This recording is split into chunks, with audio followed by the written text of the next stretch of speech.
Universitas Islam Negeri UIN Sumut, Saidurrahman diganjar hukuman 2 tahun penjara dalam perkara korupsi pembangunan kampus terpadu Universitas Islam Negeri Sumatera Utara UINSU, Medan tahun 2008 yang merugikan negara 10,3 miliar rupiah. Putusan dijatuhkan oleh Majelis Hakim yang diketuai Jarihat Simarmata dalam persidangan yang digelar secara online, di Ruang Cakra 8 Pengadilan Negeri Medan Senin tanggal 29 November tahun 2021, malam. Majelis Hakim menyatakan terdakwa terbukti bersalah melakukan tindak pidana korupsi sebagaimana termuat dalam Pasal 3 Jo Pasal 18 dari Undang-Undang Nomor 31 Tahun 1999 Jo. Undang-Undang Nomor 20 Tahun 2001 tentang perubahan atas Undang-Undang Nomor 31 Tahun 1999 tentang pemberantasan tindak pidana korupsi Jo.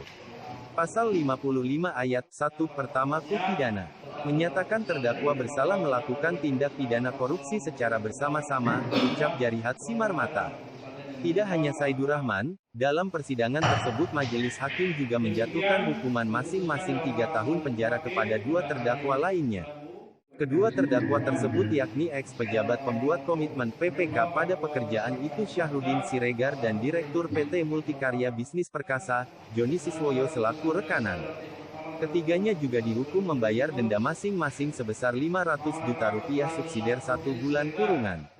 Putusan terhadap Saidurrahman lebih rendah dari tuntutan JPU yang sebelumnya meminta terdakwa dihukum 3 tahun penjara. Sedangkan putusan untuk 2 terdakwa lainnya sama dengan tuntutan JPU. Atas putusan ini, baik terdakwa maupun JPU menyatakan pikir-pikir.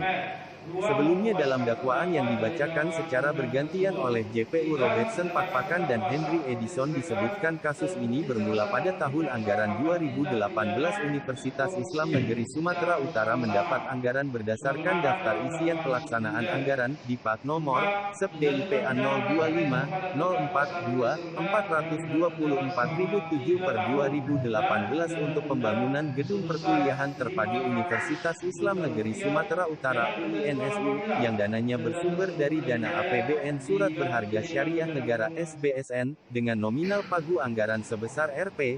50 miliar. Terungkap juga ex-rektor Saidurrahman meminta agar panitia pelelangan proyek pembangunan gedung kuliah terpadu Kampus 2 UIN Sumut memenangkan PT Multikarya Bisnis Perkasa untuk melaksanakan proyek itu.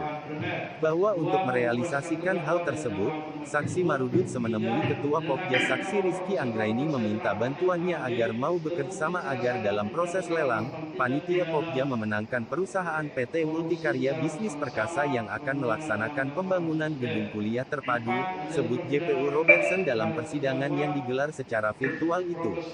Singkat cerita, panitia Pokja pembangunan akhirnya memenangkan PT Multikarya Perkasa dengan nilai kontrak Rp44.373.352.461. Namun belakangan, pembangunan gedung itu kemudian mangkrak dan berpotensi merugikan keuangan negara sesuai hasil audit kerugian negara yaitu sebesar Rp10.391.337,98 10,3 miliar rupiah. Jelas ya, nanti berlakukan konsultasi sama penasihat hukum, ya, mau banding, mau terima atau mau tolak, ya. Baik, dengan selesainya pembacaan putusan ini, maka pemeriksaan perkara Profesor Saidurrahman dan kawan-kawan dinyatakan selesai dan sidang